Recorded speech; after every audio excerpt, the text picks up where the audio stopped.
the BUB Real podcast. It's your boy, Joey B, the chosen brown one. Joey Dundada, the chosen one. You already know what it is. We here, we live and direct. Got my host, Los, with me. Yes, sir. At the new stop, new location. Yes, the sir. last stop, the only stop. The only one you should ever be at when you end your night. But nevertheless, we got a big crew with us today. We got a director, writer, actor crew right here of the cycle. So it's a short film project. So we got Carlos, well, bang. You know what I mean? We got Jay, well, bang.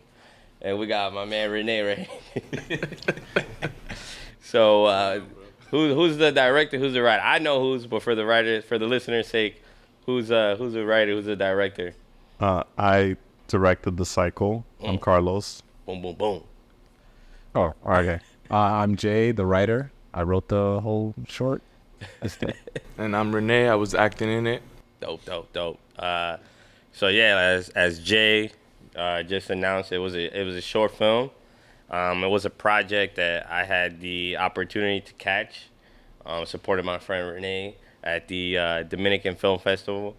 And pretty much, what we do, guys, on this show is that we really love to give people their flowers because, at the end of the day, we don't know what could happen to tomorrow. So the project was amazing, beautifully shot, beautiful acting, and just the overall concept of it. Like, it had me walking away really, like, asking myself questions based around the subject that was the cycle. So, just to dive right into it, Carlos, I want to ask you, and then we could just, pass this along. How long have you been directing films? What has inspired you to get into this type of career and things of that sort? So I always like movies. I love movies. Jay knows that. Renee knows that. Always like movies.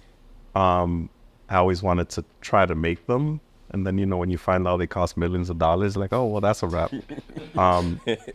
But I've had some good friends, some supportive friends also in similar fields. So that kind of encouraged me to try to start doing it. And the last few years, I've been doing a lot of music videos. And that's really, once I've seen how they come out, I was like, okay, you know what, let's write something narrative-wise. Like, let's write a drama, let's write something serious. So that's how it went about. I love that for you. Thank you. And Jay? Same question, Then right? we're going to dive off into that music video sector. No, we'll talk about that. Similar. So it's funny, not to go off on a tangent because I can't go on a tangent. Me and Carlos have a similar, I guess, background in a sense. Like, I love movies as well. Story driven. Never really saw myself wanting to create movies, but be like the architect behind it. I wanted to be like, I want to write something. And I've had the idea of writing something since I was 11. But then again, you see those movies cost mad money. Yeah. And then you're just like, what black kid is going to do that? And you didn't really see a lot of black people making those movies. Maybe like, the Donald Glover or Will Smith, but you never really... Yeah, not back in the heyday. Yeah, but then like you never see the background too. Mm-hmm. So you just think, oh, it's just white people doing it in the back, whatever. But yeah, and it's until I want to say college where I was like, nah, I want to be a writer. That's dope. And what solidified it for me was, I remember this guy. He was a cop. I remember he was just like, oh, I remember I told him I want to be a writer. He's like, yeah, they don't make money. I was like, yeah, but I still want to do it. Like, Yeah. And it's like I can still have a 9 to 5 and still make my way out of that. Yeah, it's your passion at the end of the day, right? That's the whole point of hustling. Yeah. And that hustle and bustle, especially in New York, is Fact. figuring out how to make your plan B is another way to make your plan A work, right? Exactly. To a certain extent. Exactly. So that's dope, though. Really quick, just you don't hear people say when they were kids they wanted to be a writer. What was the specific moment or like film per se that you were like? It wasn't even a film. It wasn't like all the movies to me were great. When I remember, there was no specific film that made me want to get into writing. But I remember in class we had to write a script for something. I forget what the project was, but I liked the way it turned out. I thought it was good. I was in 6th grade from Miss Renee's class. We went to the same Oh school. yeah, I was about to say you looked Yeah. at him and said 6th grade. No, so we're not the same age, but he knows the teacher that I'm mentioning. Oh, okay. So I remember I wrote down, I was like, oh, I like the way this came out. And I even like made a cover and everything. It was just, I thought it was good. It looked like a script. Like I remember typing it and then it came out. No one gave me praise for it. I just liked it. So then I would say that's like the seed until college was like, I want to do this. Yeah, it's possible. Yeah. That's dope. Yeah. Renecito? As far as going back to the original question about directing, I feel like maybe I haven't thought about directing, but definitely like editing Acting? Or the acting, as you're saying. Acting. I mean, the acting for sure, definitely acting. That was your first acting job. Yeah, Dope. yeah. You did great. Thank you, appreciate you. So I guess I don't know. Honestly, I remember we spoke before about like, oh, if you ever got something, I'm down. Yeah. But like, I think I wanted to learn more about like filming and editing. But then when he said, hey, like, look at the script, you want to, let's do this. I'm like, I'm down. I can help out. And then it turned into, the cycle. Yeah. And just to, again, continue giving it flowers, because that's what we do. And a lot of the people that we bring on the show, it's kind of a trend, right? It's a bunch of folks that take risk and place a bet on themselves, right? You never acted ever in your life, but you said, why not? You took a risk on Rene. Said, well, if you think you can do it, why not, right? Same thing. You guys had this project together. You decided to bring him on, and he did a phenomenal job. Yeah, most definitely. Did great, bro. I'd give you an Oscar. Thank you. I'll give you an Oscar. Yeah. Was there like an audition involved in that process, or was like Rene to go to, or did you have other candidates? Like, how was that process like? I mean, I work at Apple, so Apple has a lot of creative people. There's at every Apple there's at least 30 actors. But Wow. I specifically, my girlfriend's always encouraging me to tell more culturally relevant stories, and I think it's true because as kids you see Marvel movies, you see whatever, you're like, yeah, I want that, and it's very easy in your head to just cast other white people because that's what you're used to seeing. So when I went to Rene, I initially had Rene in mind for Evan's character, who's actually played by Kareem Shabazz, who couldn't be here today, but he's a great actor as well. I had, because Rene is a big dude, imposing them like, I want him to play the aggressive antagonist. And then when I had them read that time under that like construction site, it's like it occurred to me, maybe Rene could play more of the more vulnerable character. So I was like, yo, let's just try it this way real quick. And after that, I stuck with it. And it just fit better. And Kareem was actually able to switch up to the aggression much easier than what I was expecting. So it just like cemented the idea like, all right, we're just going to invert it and have them play to whatever felt natural to them. So that's why I went to Rene and Kareem. I thought that they represent just two aspects of our community, the Black community, the Dominican community. Dominicans pretend they're not Black half the time. I thought it was like a good subtext playing Right. during that same conversation. So that's why I went with them. And that's a whole other conversation that we Oh thought. yeah, that's a whole nother podcast. Right there. Yeah, for real. That's a fact. whole other episode. We could go on that for days. Yeah, for real. Because I got my thoughts on that. But I know black. Dominica. Well, I wanted to, use that as an opportunity to kind of bring the cycle in to the conversation because, you speaking about the auditioning process and the concepts behind it and what you were trying to portray. I feel like for the listeners' point, spoiler alert. Pause to pause the video. Go watch it. Take your time out, all right? If you see it out there, go watch it. But essentially, for the listener standpoint, what was your overall thinking, or the both of you overall thinking when you decided to sit down and create this project?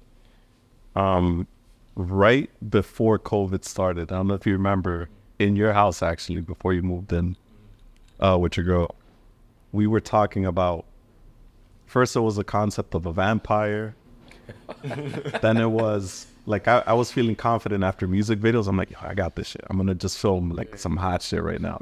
So we're talking about like a vampire at the club.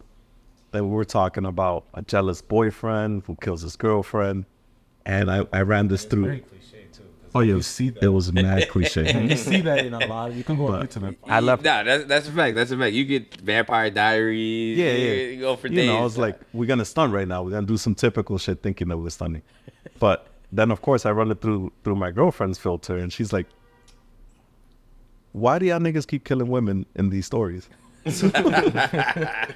She doesn't say that. She's white. She didn't say that. She would be mortified. You have people thinking that I said that. No, but she was like, you know, I feel like in too many movies, to have a guy go through an arc, we always have to have a girl getting beat, getting cheated on, you know, getting killed or whatever. So she's like, why don't you focus on that? And to be honest, I was insulted at first. I'm like, how dare you insult this dope ass idea that me and Jay, in my head I already had shots, like it was gonna be fire. So no, that she did that. Yeah. Again, that's ego. Yeah. And that's what we bring in. It set me on the right path to like, okay, let's really dive deep. My story is about jealousy, but it's really about men and jealousy, and then men with other men in terms of like how they perceive each other. And then that's how the idea started coming around. And then I started talking to Jay about it.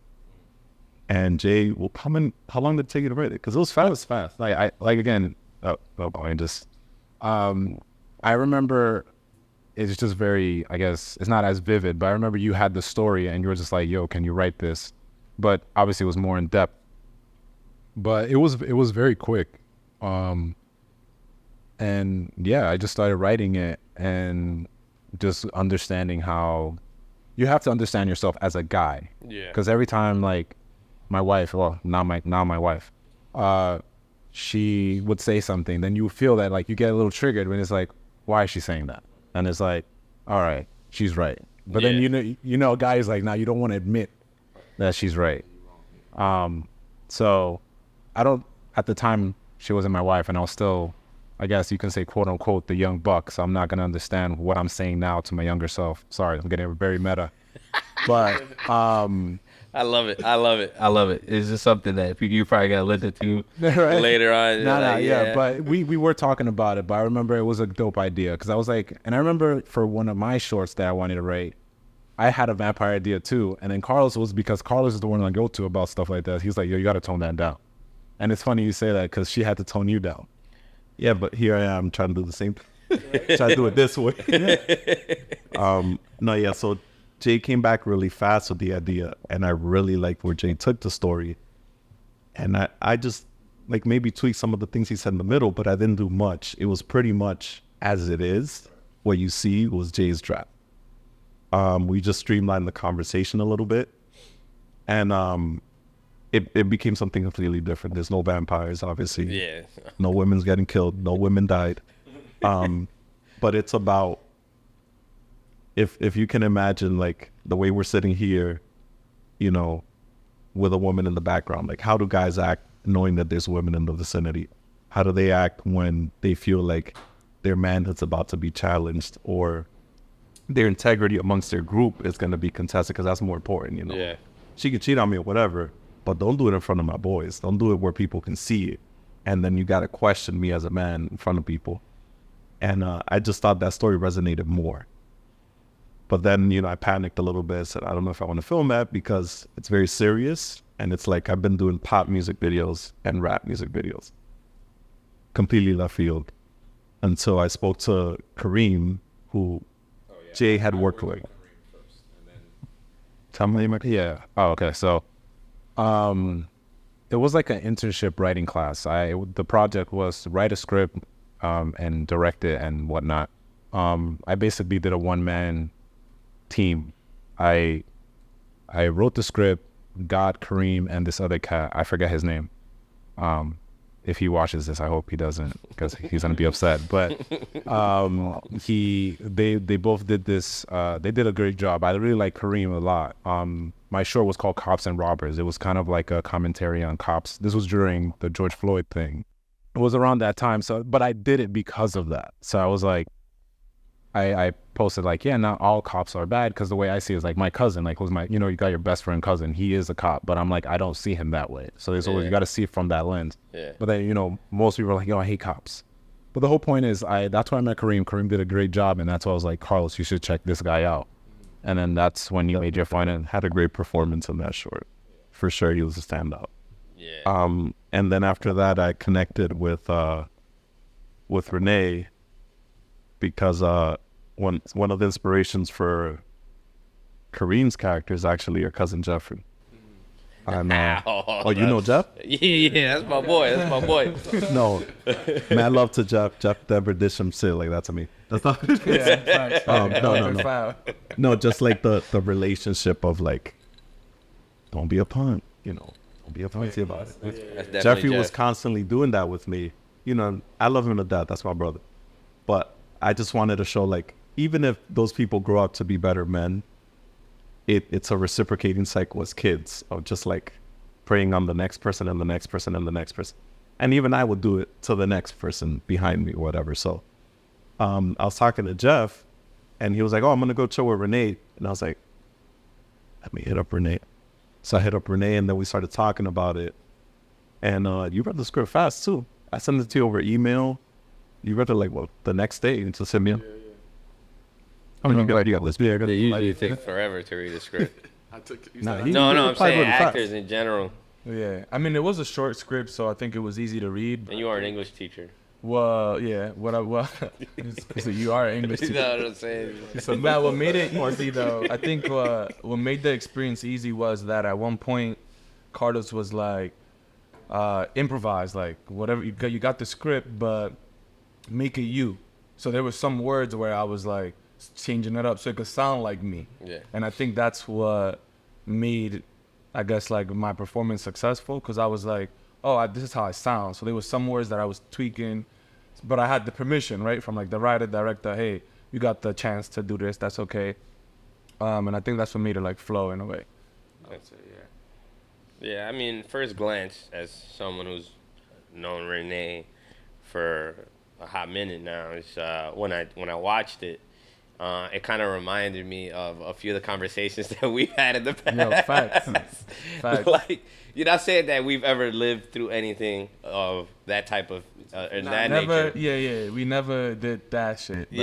But you know, it's your your the boy. wildest form of that story. Yeah, for it's sure. the most wildest form of when your boy come to you, and he got like relationship issues with his girl, but like think of it like plot twist to the biggest extent. No, I think that was part of it. Like, what, especially growing up in New York, like who hasn't had that type of relationship with their boys? Yeah. And maybe even watch it and just like look back like, oh shit, like we kind of fucked up to each other. Like, you know what I'm saying? Like, my boy had his girl break up with him and I laughed at him real quick. Instead of just like being there for him for a moment and then saying like, yo, we can move on from this.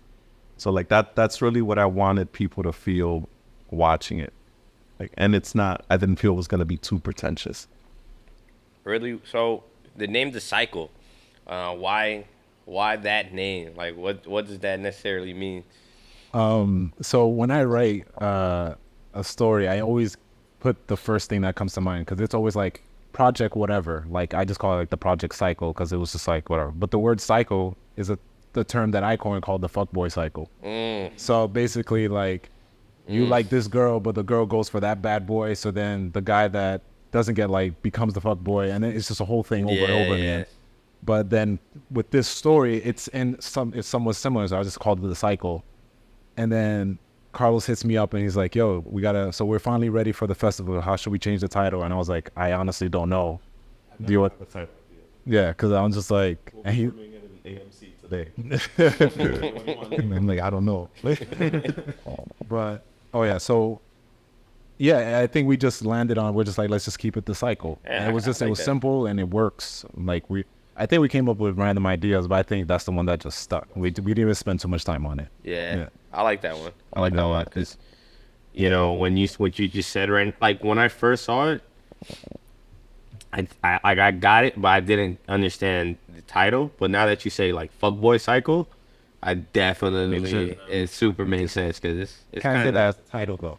Yeah. have that. Nah, yeah, you can't have the fuckboy cycle. You can't have the fuckboy. That's crazy. Niggas are gonna be like, I ain't watching this shit. Niggas, they try to shit on us on this one. Like, or girls ain't gonna watch it because they gonna be like, I don't give a fuck about fuckboys. But it definitely makes sense because, look, as a man who's been a fuckboy, it's kind of hard to step out of that cycle, man. It's, you know, for all the women that are listening. My man says I'm a no retired longer- fuckboy. I am no longer a fuckboy. Now there's Oh shit. like, you know, part of it is that, like, when Jeff would do it to me, I'm a person that I felt developed late, like 14, 15. I'm still watching Batman Beyond cartoons. I'm still trying to buy action figures. And when you get hit with the, yo, if you don't talk to this girl today when we go after school, you gay. Yo, they might as well send you to the death sentence. Back then, it's traumatizing because gay back then is like you don't want to be that. Yeah.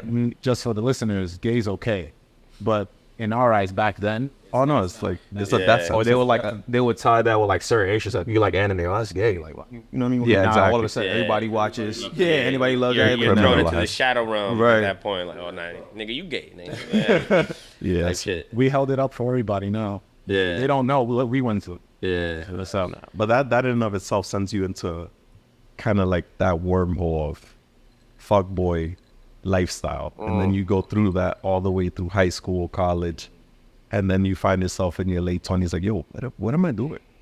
So, you know, at the same time, like I said, I appreciate the journey that helped me experience, but I feel like half of that shit could be avoided for most guys.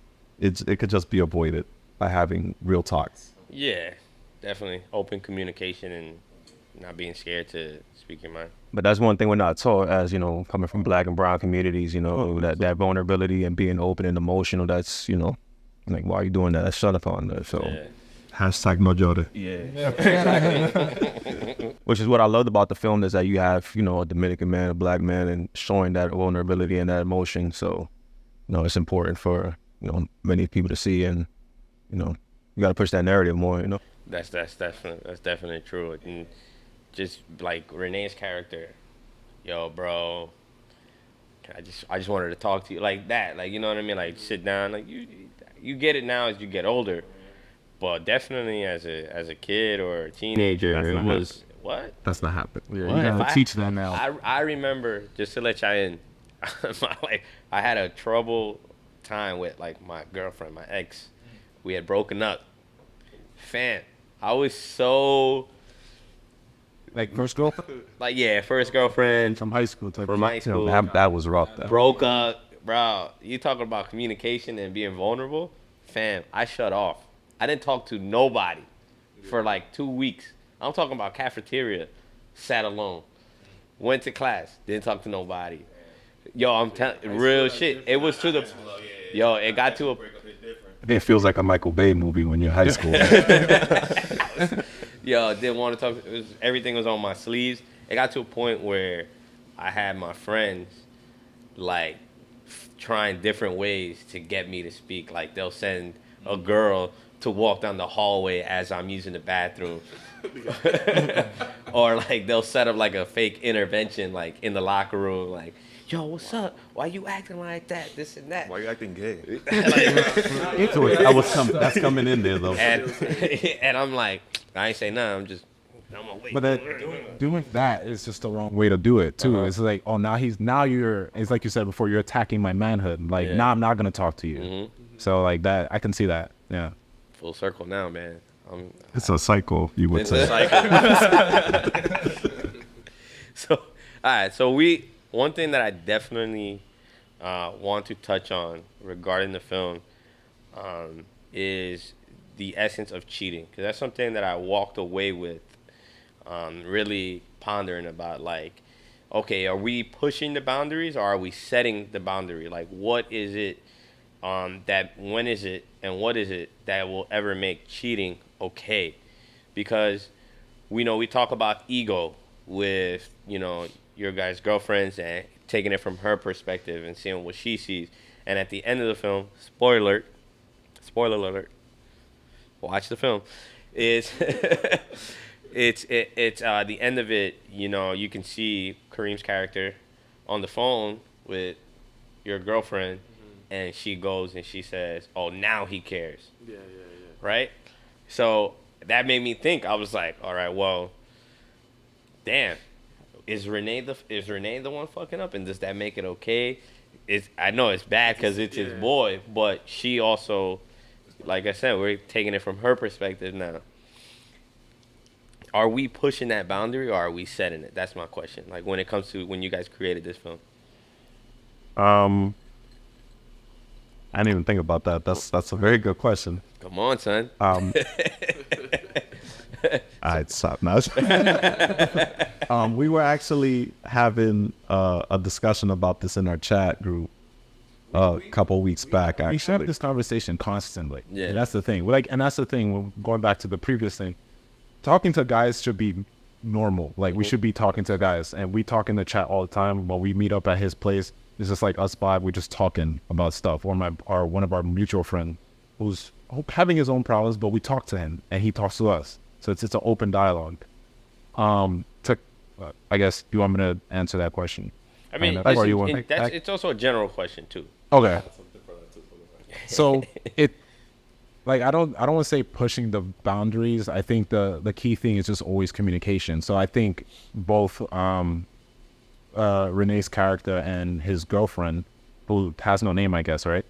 I guess she's like all women in general. I can't say that. Janet. Her name's Janet. Oh, it was Janet. Yeah, it was Janet. I forgot. So, Shout out to Janet.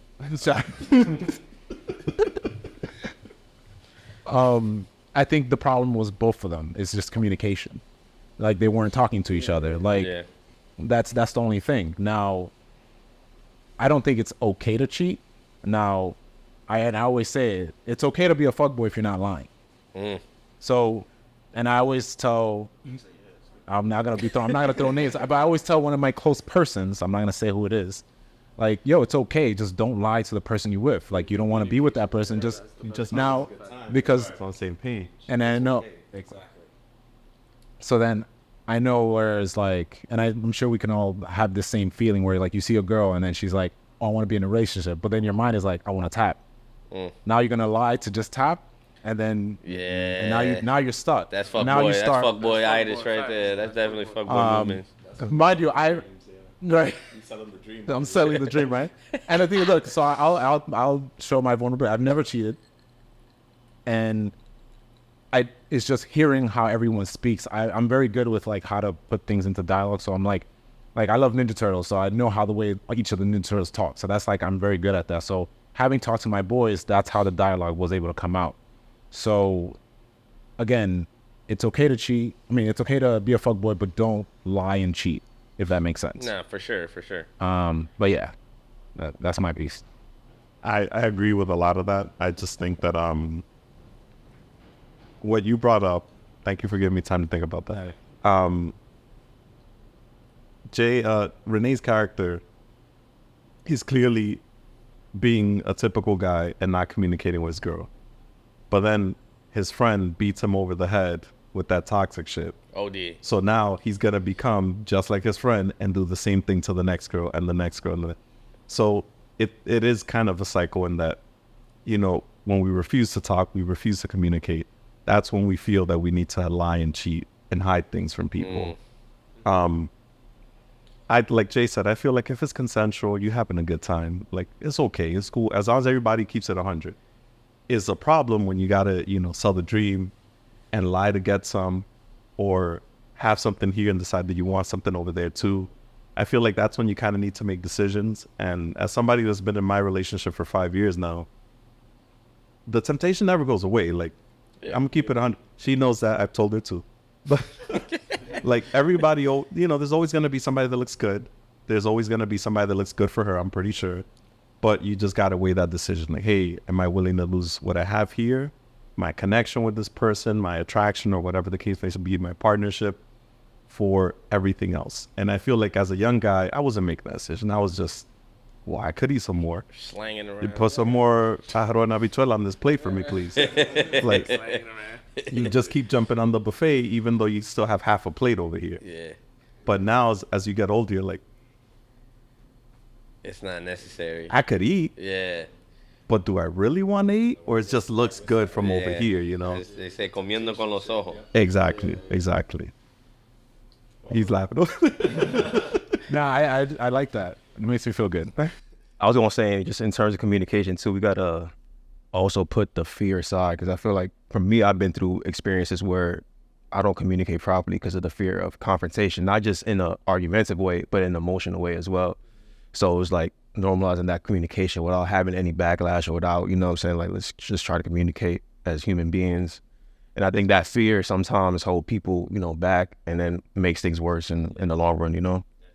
So it's just like practicing being vulnerable and open to communicate and just being honest, man. Definitely. I you know, like, we all have different experiences. So, like, through those experiences, we can gain those things that you just mentioned. I had an experience in the past, one of my exes, when we initially first started dating. One of the topics of conversation was cheating. It was like, would you leave me if I cheat? Or yeah. She asked me. It was like the second date. It was like the second date. She wanted to see what was my answer. Hypothetically speaking. But we left, you know, like, thinking like, oh, okay, it's not the worst thing that we can do to each other, but it's also, again, like, just being open about it. Like, she said that she would be okay with it as long as I told her, right? If she found me fucking around in the crib or like in the spot with somebody, then it's like, whoa. But if you like go out, word to everything. I ain't lie. Why you laughing? Like, word to everything. It was the nurse joint. He knows her a little bit. Go ahead. So she was like, yo, like, fuck, you gonna lose my train of thought.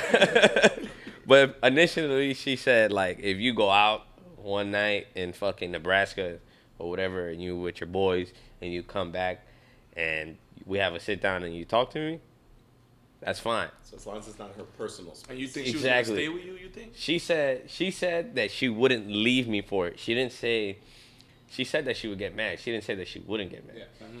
And I never said that that's okay. She respected your honesty. She respected the more honesty. than Yeah. that action. Exactly. Okay.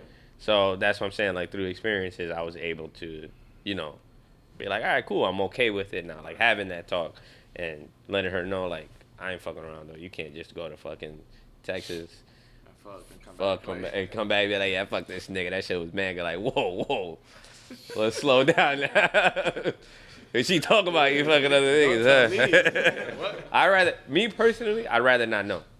Yeah. I don't mind it because I won't know. And if it's not in my crib. That's why you don't mind it, though, because you don't know. Exactly. Yeah. I wouldn't know. But if it's in my crib, nah, it's over.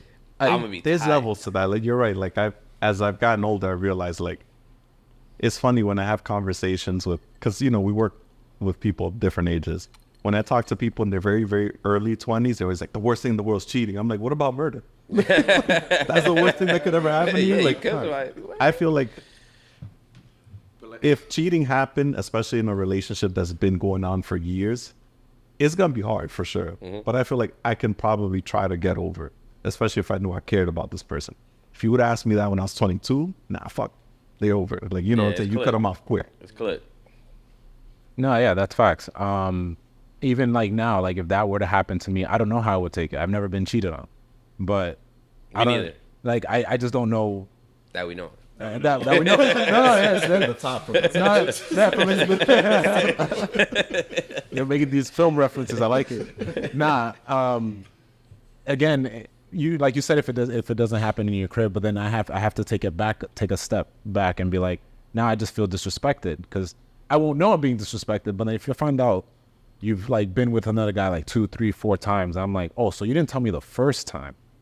So that would like, if you told me you've been with other people more than once, then I'm like, all right, now it has to be caught. Yeah. Because if you told me from day one and from what I know, then that's it. But like, I don't think it's where it's done. It's like, I don't care if you go to Japan and do it. Yeah. Like I just don't do it. Yeah. If you don't want, like, I always tell my girl this, like, she's like, I'm like, I wouldn't cheat on you. I'm like, if I don't want to be with you anymore, I don't want to be with you anymore. Yeah. Like, I'm not going to go cheat just to end it. I would end it, and just continue my life. Because kind of like, I'm going off tangent, like one of my coworkers, not gonna name names because I'm not trying to get him fired, but he's like mad reckless. He's like he's very misogynistic the way he speaks, and I'll tell you later. But it's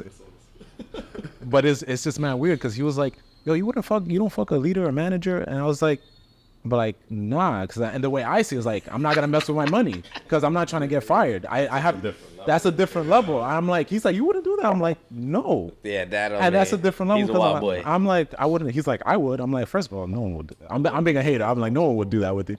Yeah, facts. He's gonna watch everything burn. And then I was like, first of all, I'm like, yeah, no, I don't want to mess with my money because like the way I see it, my passion is like number one. That's like my thing, and I don't want like relationship is very important, but I don't want something like that ruining my first love, which is my passion. So if it ruins that, then what else do I have? You know what I mean? Yeah. So that like don't mess with my money. I don't want to do that. But that's just me. There's always that one nigga that come out of left field like, yo, so what do you? You clip someone like, and I'm like, you're not even thinking about, like, never thought of it before. Then out of nowhere, like, It is left field. I'm that nigga. I didn't want to say it, but I'm that nigga. It's not the cycles at that end. The stop sign. But now that we're on this conversation as well, when I was younger, I used to always think it was worse for a woman to cheat rather than a man. So how do you guys feel about that now as you're older and more mature? That's exactly what our discussion was about the other day. It was our discussion, but I got an idea about that. I feel like Hot take.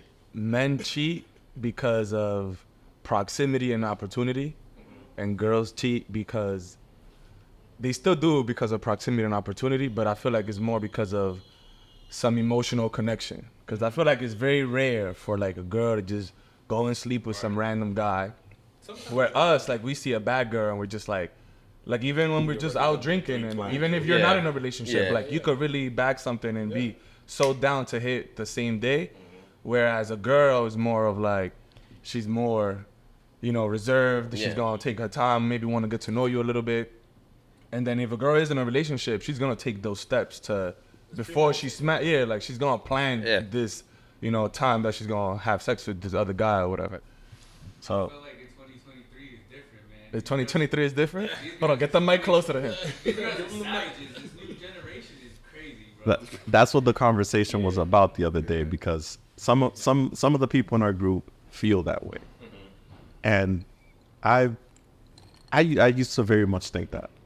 I'm really trying to go through hurdles of being a bit more progressive about how I kind of view those things, coming from a dad who was. My dad cheated on my mom so much, I've caught him before. Damn. Literally. So it was that bad. So I've seen the effects of it on the women. And I've had a girl cheat on me before. And it felt wild. Like, I was like, oh, wow. Because that's the last thing you expect. Yeah. But now that I think about it, it's like, well, they will have needs too. But I do think they're more tied to emotional needs than guys. Because you could love your girl to death and be like, yeah, but she looks bad over there. I'm going to go do that. For your girl to do that, it's like, you as a man, you not doing something in the house. Something is missing. Something's Not missing giving in her her that life. connection, not giving her that affection, something. I mean, it could, but I also say this. I agree with you. I agree with you, but it's also Here comes a hot take already. It's also as simple as she just wants a dick. No, I was just I think he's not wrong. 'Cause it could be that too. It could be that too. It could just simply like, I just want dick too. Like that's all. It works both ways. And then we talk about in the chat where it's like, it's not one sided. Like what we see is like you said before, a girl cheats is the worst thing. She's a hoe. Guy cheats is like, yo, give him that. Yeah, it's a double standard. So, but for me, like, let's say you're not in a relationship, you're just hoeing around. Guys, girls can hoe around. Just don't lie about it. I'm not gonna judge. I'm not gonna judge a woman for hoeing around because she just wants some dick. Yeah. She's looking for something, either physical or emotional. Guys, the same thing. It's just they gotta be more communicating on it. That's the only thing. Now I was gonna say that, like, I agree with you. Like, women are more progressive and more in tune with their sexuality these days. That they don't, before it was kind of like shamed upon on them to like do certain, give their to body do up. that, But it's like You know, if they want to. But that's also like we were young back then, so we thought that. Yeah, yeah, when we were young. that too. Yeah. Now we're in our 30s, where it's like, Yeah. Now these girls look like menaces out here. Yeah, Like, yo, I blame the Cardis and the Megan Thee Stallions of the world. but I think, like you said, it's real easy to two of them. Empower them.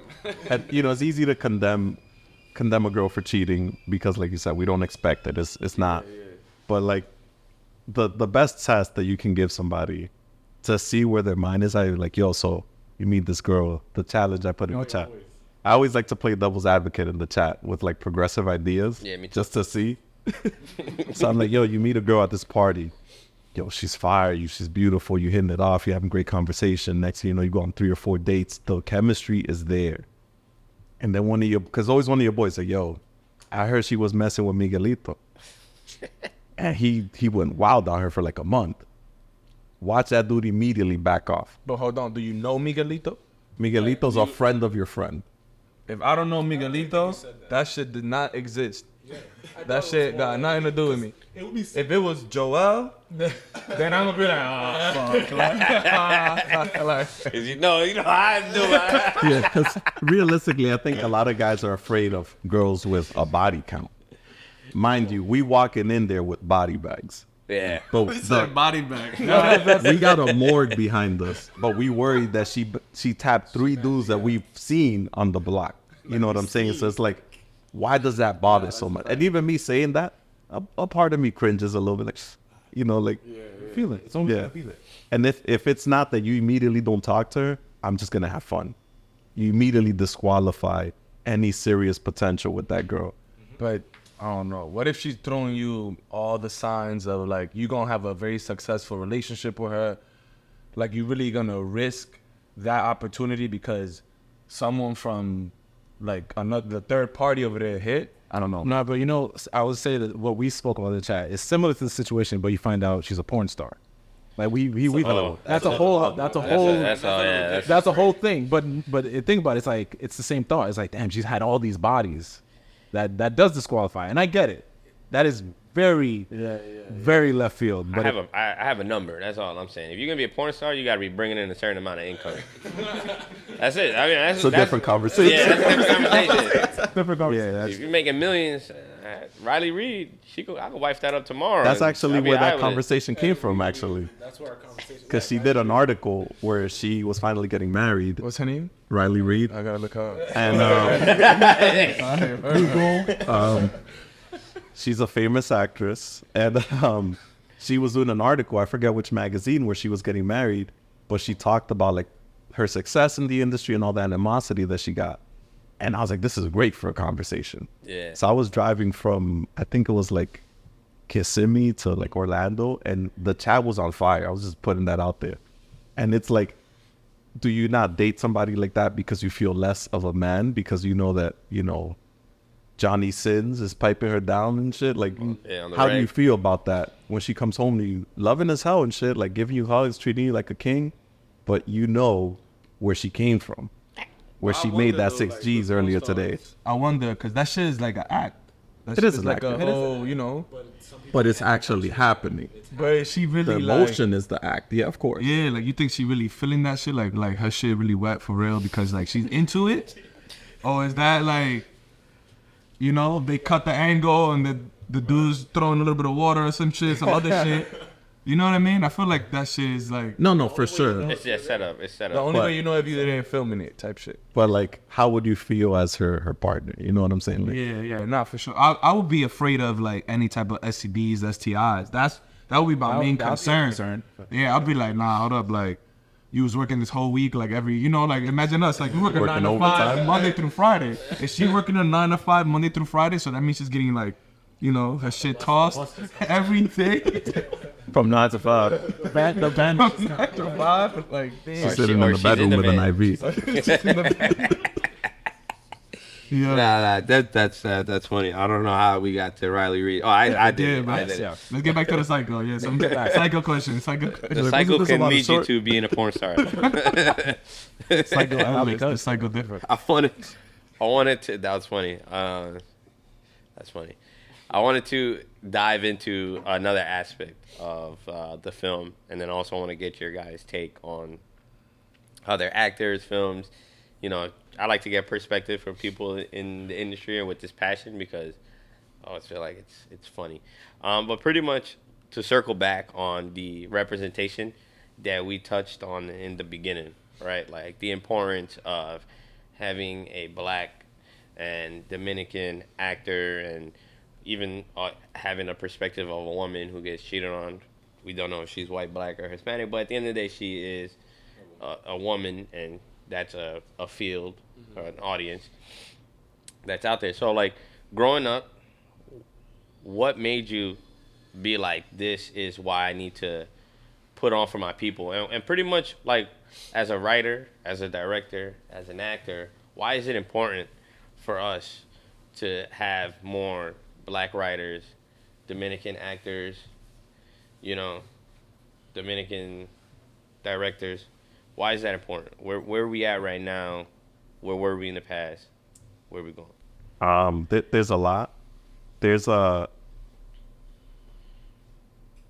Cole might hate me for this, but Cole is one of my like literally oldest friends, childhood friends. He was my neighbor growing up. He's Jay's cousin. When we would play, our first form of filmmaking was playing what we call movies with toys, right? I'm just doing like a bootleg version of The Matrix with like Batman and G.I. Joe action figures. And I remember he would always be like, you know, in the game, if I'm Spider-Man looks like me when he takes out the mask. You know, if I'm Batman looks just like me. And he would always go, nah, I'm blonde with like blue eyes. And I always thought it was just funny, like whatever. And then as I got older, I realized what that meant. And I was just like, wow, how come we don't see rom-coms with people that look like me? You know what I'm saying? How come Batman don't have any black sidekicks? Not even a sidekick that's black. You know what I'm saying? Like, what's that about? And it wasn't until Miles Morales came out that, like, before it was big, when the comic actually released, that I was just like, yo, this is big, man. Like, and then it blew up years later. But when I remember when I saw it, I was like, this is big, dude. There's a black Spider-Man out here. So that's when I realized I can't just repeat my white heroes. I got to do something different. I got to bring some of me into that. Or maybe it would be dope if this character actually spoke Spanish, or if this character was from Harlem, if this character was from Dykeman, you know, so trying to infuse that in there. But I think something that I always like, because I always like Spielberg, Nolan, you know, the typical ones. I started looking at some of the black filmmakers, and I was like, you know, I appreciate what Tyler Perry does. Not a Tyler Perry fan like that, but I gotta respect the man for what he does. Like, this dude built the industry by himself. Black. But somebody that I absolutely love what they do is this cinematographer named he worked with Bradford Young. He does Ava DuVernay's work. And for the listeners, who's Ava DuVernay, really quick? Ava DuVernay is a small up and coming director. You've heard of?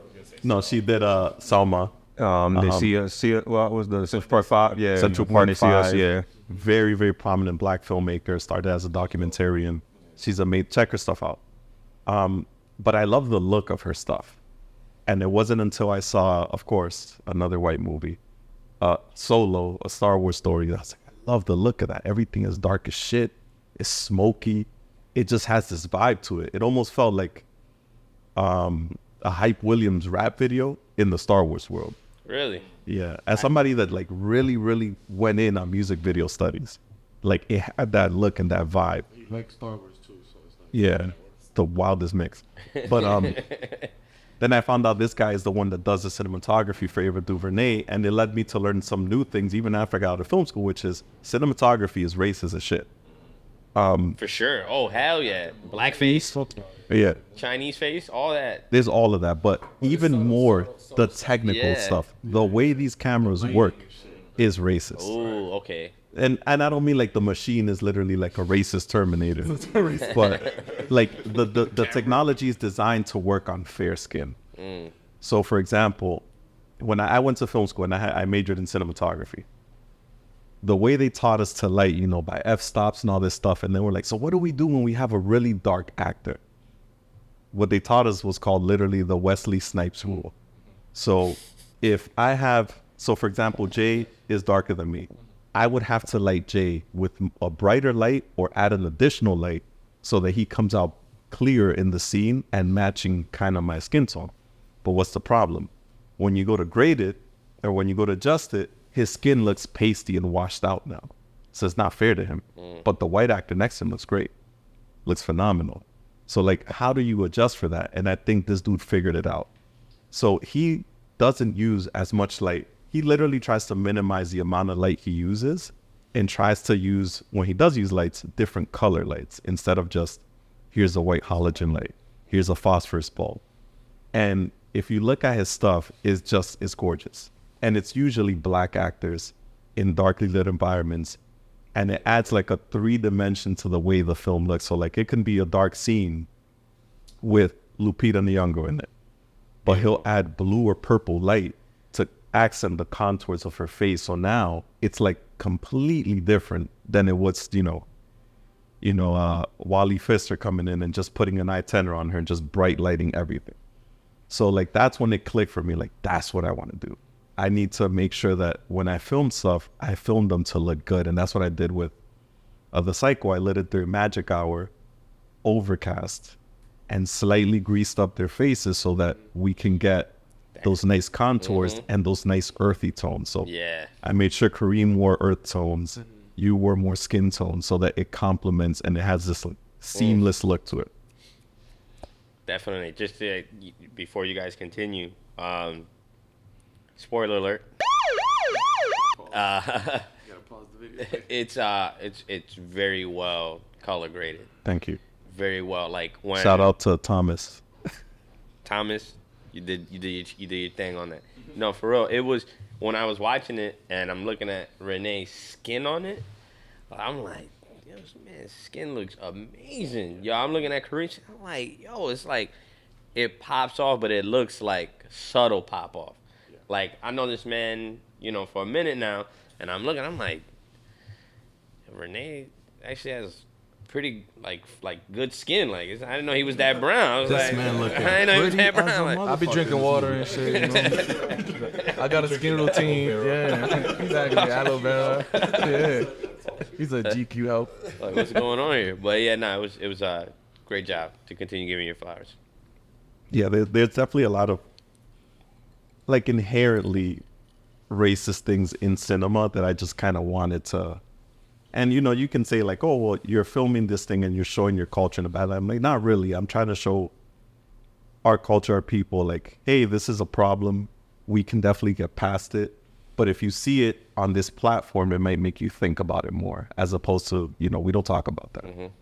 You don't cry. You don't do this. So that's what I really wanted to do. But at the same time, kind of show the beauty, the elegance in our people, in our skin tones, in a way that makes us look good, flattering, I was always telling Rene and Kareem, it's like, don't worry about looking good. I got you. Just act. Just trust the director.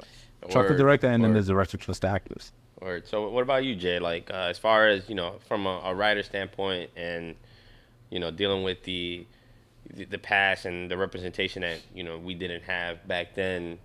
What was something that you went through those trials and tribulations, and where do you think we're going? How can we fix it? As far as just a writer. Kind of to, I guess, take a little bit from what Carlos said. I think it's just, getting more of these people of color to do anything, comic books, movies, television, because it's just authenticity. If you guys ever hear my podcast, I always talk about how much... Shout it out. The Average J's podcast, where all pods are cast. That's our thing. But I will always say how I hate Hollywood, in the sense that they keep doing reboots. They keep doing the nostalgia's cool, but oversaturating it just for money is just annoying. They don't have any faith in originality. Like, for example, I always say it to Carlos, like, if I wrote Inception and shot it and be like, yo, Hollywood, I have this, they'll tell me no, because I'm black. But, Chris Nolan, I love the guy. He's done his thing. He did Batman. He's goated. I'm not gonna take that away from him, but I'm just trying to say I'm trying to have a point. Yeah. Now I think we should have more people of color in there doing their thing, showing the different things that we can do, like the cinematographer. We would never know that if he didn't do that. But my focus right now as a writer, when outside of film, which I want to do more film. I want to be a writer director one day, but I'm focusing on comic books right now because I just want to get my words out there. And I think the thing is, a lot of people of color have something to say. A lot of things now love DC, love Marvel, but they're stale. They've been stale for way too long. I focus on a lot of indie comic books. One specifically called The Antagonist, which is written by Tyler Martin, black CEO of his own comic book company, and it's growing fast. All black characters. Doesn't make it like, it's not like, when I was younger, I used to be like, oh, I don't like these black movies. But I guess it's because I've been seeing a lot of Tyler Perry. That's probably what it was. But there's a lot of good black movies. Tyler Perry slander. No disrespect to Tyler Perry. Yeah, he's like, right? He's like, you can't use my lot. You might fuck around just fund this shit just for the fuck of it. But I think, yeah, we just got to do more of that stuff. Like you mentioned Cola as a kid when he was like, I want to be blonde with blue eyes. That's how, like, the girl choosing the white Barbie doll instead of the black Barbie doll because it was unattractive. Mm-hmm. When I was younger, or not even when I was younger, I would say I'm 39. The last 10 years, every time I wrote, I always saw, like, my characters as white, which is a problem because we grew up with the Supermans, the Peter Parkers, the Batmans, and it's just like, I remember, so my first comic book called My Brother Teddy, the kid was white. And I was just like, damn, this is weird. Like, why am I doing this? And then I started doing that. Like, my other character from another comic book that I have, he had, like, light skin, but I was like, nah, I'm gonna make him darker and just make him half black, half Haitian, half Dominican. And I was just like, why not do that? And then that's what we need to see, showing our true, I guess, selves, if that makes sense. Sense of self. But yeah, exactly that. Be you, be real. Say it out loud, and then you already know. Be you, be real. Facts. All day, baby. So what about you, Rene? As far as, like, from the actor's perspective, we know that it's your first film, but, you know, essentially you're an English teacher and you deal with kids. You know, what's the prominence important where it's like it's good to... I could see that with my own students. I feel like it's important for them that at this age, that's something that we didn't have. I teach middle school, so the kids are like from 12 to 13. I teach 7 and 8 mainly, or I've worked with that age group. I would say that the things they value or the things they see on TV is not things that are gonna, like, develop them or keep them more in tune with their culture or passionate or have a pride. Like, yo, yeah, I'm a black kid or I'm an Afro-Latino. Right now, kids are just valuing Jordans and, you know, the way the materialistic stuff. Yeah, materialistic stuff. But I feel like, and I showed the film to some of my students too, the 8th graders actually, because we had like some free time, and I'm like, guys, this 5 minutes, let's watch this. Tell me what y'all think. Yeah. This was before the festival. Once I had it, and I was like, I want to show them to the kids. You're about to get disqualified. No, I showed the students, and I'm just like, yo, what y'all think? And they just like laughed at it. They were really into it though, and they were just like, at the end, they were like, because they were like, oh no, pause it, like pause it. They wanted to see like the text message, but I just feel like, I'm curious what they thought for their age. Yeah. Nah, they just thought it was funny, and then they made fun of me because I was like, they were like, oh, you a sucker. So they kind of did the whole toxic shit. But yeah. They literally some kids ain't shit. Kids ain't shit, yo. Kids ain't shit for that. But I would say like that's just important so they could see like, oh, like this is my teacher, and like the quality of it looks amazing. So they're like, this is the actual movie, like. Yeah. And then they were like, why is it so short? Like we want more. Like what happened next? You know. Yeah. But yeah, I would say I think like it's important for them because I have a lot of students that are super silly, and I tell them like, yo, you can act, like you have that ability. I could see it. You're a great talker, like performer in a way. So it's just if they could see that themselves, then I feel like they'll be able to maybe one day take a jab at it and be like, oh, I want to do that. Or Mr. Lantigua, like put me on. What programs do you know? Maybe you know somebody. And the fact that they know you is just even better. Like, shit, my teacher, who is Dominican, is out here in a film. That means, wait, I'm Dominican as well. I can now do this. You know, let me use you as that stepping stool. Like, oh, Lantigua, how do I get to so-and-so? That's fire. Yeah. And then the other point is, too, is like, not only the representation matters, but how are we represented? You know what I'm saying? Like we always have like, we're stuck in this like stereotypical stigma, like, oh, we want this experience as, you know, as a Latino, we want the other Latinos, we want the Black experience. And then you see all these cliche roles and cliche content in the background. and we're not, and we're always put in a box and represented in one way when, like, you know, That's true. we all come from different walks of life. Yeah, because like it's one of those things where, like, we've seen all those slave movies. It's always there. There's always that. Like even what's the new one with Will Smith? Emancipation. I haven't seen. I'm gonna check it out because I like the director. But it's just like we don't have to keep doing it. I want to see a Black superhero that's not that's you know, it doesn't have to fall into stereotype. Like when it comes to my creations, I want to say something and just not be stereotypical. Because like I remember when DC wanted to have a Black Superman, I was not for it because to me Superman is just a white guy. Because every time you see that S, you think Clark Kent, even if the person is Black. So I was like, give me a new character. Or we always spoke about it, John Stewart, Green Lantern. We grew up with him in Justice League. Like that's easy. Like I always was like, yo, I see myself in this dude. And like Batman was like, don't get me wrong, Batman, Superman, they were all great.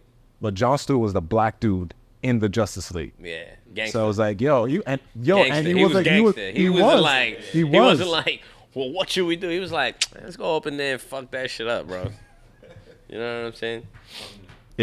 I think it's something about that. Like we were talking a little bit before we started setting up right now, which is, you know, concepts or stories that I would like to potentially do as a feature. And even something as simple as like a vigilante idea that we've been talking about for years, actually. And it's like, but you know what if the vigilante was Black? So I like that you said that. Because would he be a vigilante or would he just be a criminal? Yeah, Exactly. That's you know, it's very easy to see, you know, the dude from Twilight. I like the movie. No hate on the Batman. I really like this movie. But it's easy to see him, you know, being real emo with the face makeup. It's like, yeah, look at that. Yeah. There's injustice.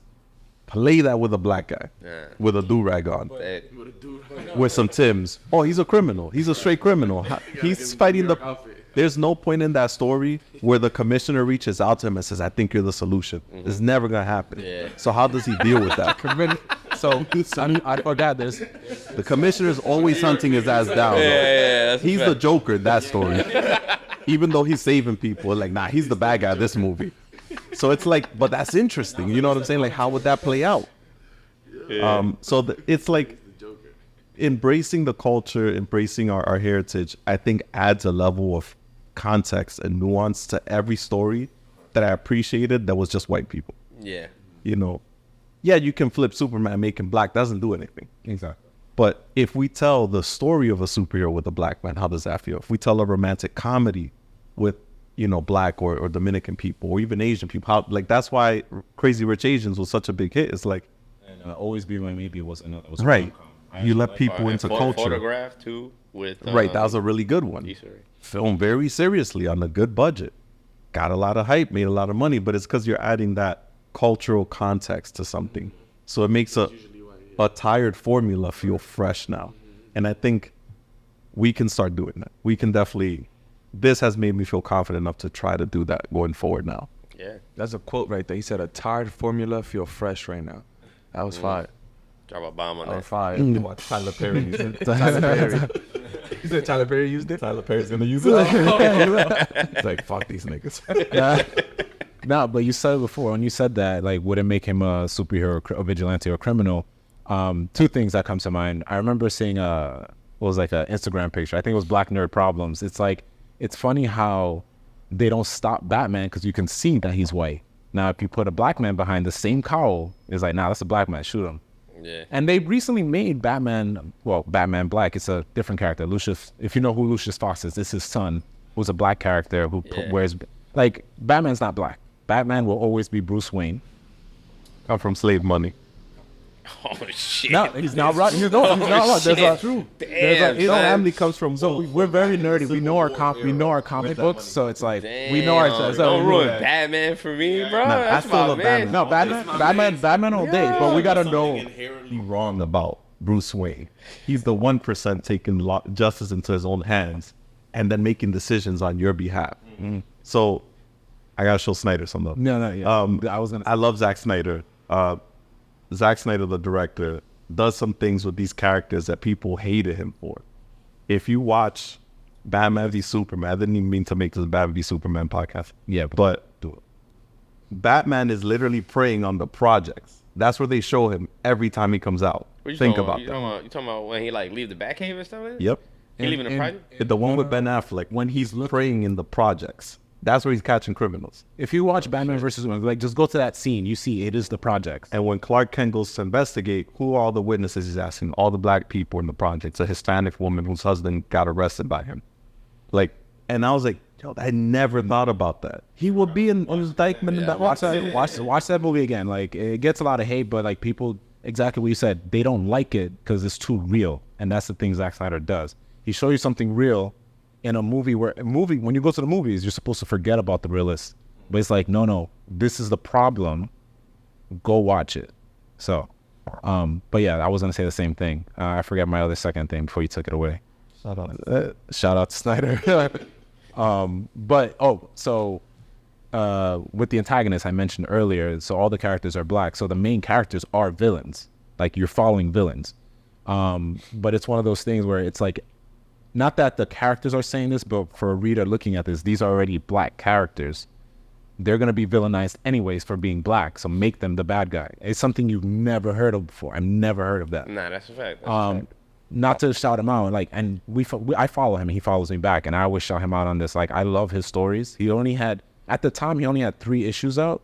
So it's like these 3, like, for anyone who don't know, issues are small little magazines. 3 issues, it got so popular, they're developing a show already. That's huge in the comic book world. And he's already has 6 issues out, which is 1 volume, which is like a little bit bigger, like a workbook. If you remember a workbook in school, like that. So shout out to him, because I can't wait to see it come to TV. I always tell people, like, yo, if you love The Boys, this is better. I like The Boys. I like it. I love The Boys. But this is better. That's real life shit. The Boys is real life shit. It's wild. No, Boys but is real yeah. life shit. So, yeah, that's all I had to say. I mean, I definitely wanted to, to touch back on what you said earlier, as far as like, and then you as well, as far as like when you're creating these characters, or they're blonde hair, blue eyes, or they're white, and then touching on your topic with your kids, right? Like seeing someone who like looks like them is gonna make them think like, oh, okay, Maybe I have to do this. yeah. I ain't gonna hold you. It's something funny. I thought it was funny. I didn't know what I was doing until I got older. Until people started talking about this whole representation conversation. I was like, oh, shit. Man, I remember one time my dad took me to a barbershop. He's like, yo, get a haircut. And this is like the first time he let me try out, like, instead of getting a Caesar, get a haircut. I seen a white guy on the wall. With the haircut? With a haircut. I ain't got much hair, so I ain't gonna take my hat off right now. But but pretty much on the cut itself was the guy had a Caesar or like a fade, and on the front of it, it curled up. Oh, forward. he had the Chandler Bing from Friends, the low ramp. Yeah, so I'm like, give me that. And the barber, my hair is nappy, you know what I'm saying? It curls up. The barber's like, he'll give me a fade, and then he just made like a triangle in the front of my head. I that's some shit that will be in Atlanta. And I'm like, yo, fam, I want that. That's what I want. I want it to look like that. And he's telling me like, yo, your hair's not gonna allow you to do that. So that to me, Then he not a barber. fast forward, that's what I'm saying. I was dead tight. Actually, I walked out saying, fuck it, I'm just gonna walk out with this, and I got instantly flamed the next day in school. It was crazy. I had to get a haircut like the next day. I was like, oh, bye, this ain't working. You had a flat top. I had a flat top with a triangle on the tip. It was crazy. That's something you would see like in a cartoon. Bro, my life is like a cartoon, bro. And to say like moving forward, like fast forward into the future, that's what representation matters the most. It's like when you have that creative freedom to be that, like as a kid, you want to strive for or have at least examples of yourself. You know, I didn't have that. I was like, I want white hair, so make my hair look like that. Just crazy. So just to say the importance, again, to give you guys your flowers, this is why you guys are important. Thank you. I thank you. appreciate that. Make me tear up. But you know, also to touch on other things that you guys are doing, the cycle was featured in the Dominican Film Festival, which is huge. I really wanted to, you know, gauge the conversation around where, you know, how did you guys go about entering that Dominican Film Festival, the importance of the Dominican Film Festival's other films that were part of it, and pretty much the causation of what they're trying to do with these type of festivals, right? Representation we're trying to put on for our people. So I just wanted to dive into that topic as far as like how you guys went about that. I mean, you submitted, yeah. I didn't know about it until he told me. He was like, "Yo, it's it." I was I knew you were For submitting. filmmakers out there, back when because I was born here and then I moved to Florida because my parents got jobs over there, and then I moved back with the intention of going to teach English in Korea, just because I had done some film work in Orlando and I really wasn't happy with it. Reality TV is trash, first of all. super trash. It's all in Orlando. There's no artistic merit in that. Shitted on them. No. Yeah, so it's like they keep passing you batteries and then keep buying people alcohol and just like keep recording. Yeah. It's like, and I'm studying pan shots, whip dolly shots, and I'm like, well, we just watching Cardi B right now. What do you? So, first season of Love and Hip Hop. But then That season was fire. yeah, no, it was good. So I was riding bike through Columbia Presbyterian and I see a sign that says, you know, Dominican Film Festival being presented here, because they had like this auditorium, and I was like, that's a thing? Yeah, I didn't even know that was a thing, the Dominican Film Festival. Dominicans know what a Oh, projector wow, that's is? crazy. 11 years? Like, like it was just shocking. No, because and that's part of what you said. Like, Yeah. you don't see yourself up there. Like, nah, we don't do it. Like when I tell people, yeah, I do film work, they're like, no, nigga, you don't. Yeah. Like, is that type of mindset? Like, Dominicans don't make this, or Dominicans don't do this. Yeah. They don't act in shit, you I know. remember Andrea, that scary movie though. Yeah. Oh, I remember that. They were selling Yeah. yo, them bootlegs That's sold like that's a crazy. fire-ass scary Yeah. movie. But go ahead, keep going with your. So then, you know, that stayed in the back of my mind. And when I was making this, my girlfriend's like, you should submit this. This is really good, actually. And I was like, I don't know about that. And talking to some of the other people that do film work at Apple, they're like, oh, you got to go on Film Freeway. You got to. And the first thing that came up was Dominican Film Festival. I'm like, I remember this. And I reached out to some of the people that host it, and they were very helpful, very informative. So I do what I usually do, which is I waste mad time pretending that I'm doing the research and all that stuff. And then I was like, finally, I just submit. And like a month later, they hit me up. Like, yeah, well, you've been selected.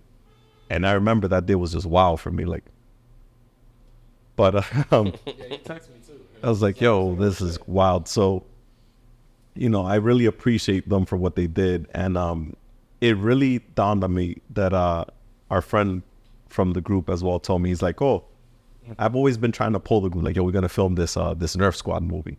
We're going to film this movie with this, or we're going to do whatever, just like filming little shit here and there.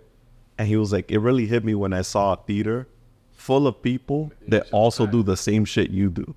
And it's like, oh, it's not just Carlos doing it. Yeah. And it, Not to cut you off, but he also said something like, because he's so used to, we're gonna shout him out because he's an actor in himself, Robert Jimenez.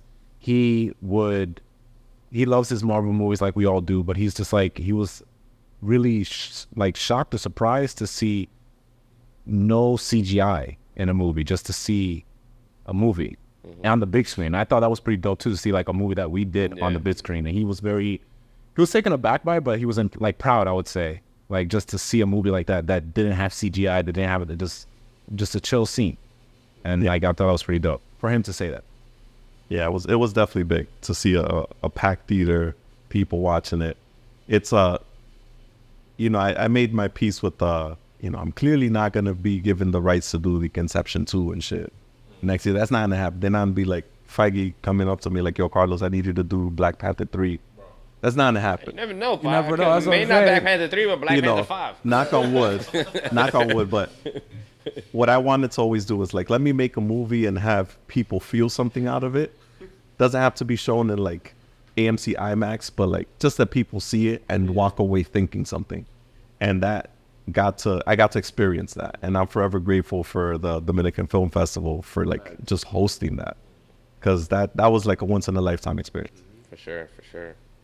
And he thought, Nah, that was a great experience. Like Carlos said, I think that day it was just like, you know, I had my family, my brother, my mom, like Jeffrey was there, you, Kareem.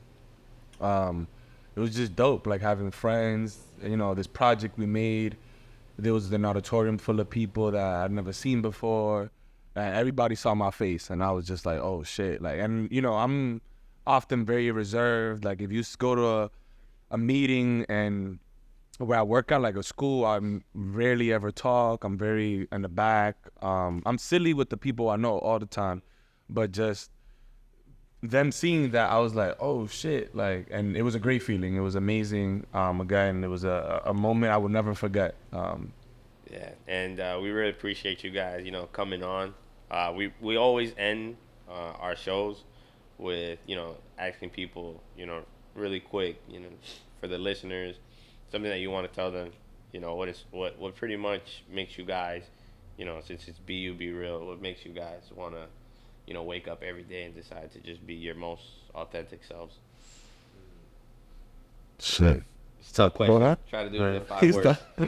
Well, thank you again for having us. Like, legit, this means a lot. I appreciate it. I appreciate you, man. Just, you know, I mean, obviously you gotta make your money, but more importantly, that you can have your stuff screened somewhere. You can have people see something and take away some meaning out of it, and that's enough. So put your work out there, put your art out there. People will like it, people appreciate it, people talk about it. I mean, yeah, look where it got us to, right? We're here, we met you guys. Like, I feel like Carlos said, I agree with 100% with what he said. Like, I guess leaving the listeners with something. Everything Carlos said, and then be nice. Be nice to everyone. Drink water. Like, you know, it's to be honest, it's that simple. Be nice, drink water, keep chasing the dreams, no matter what it is.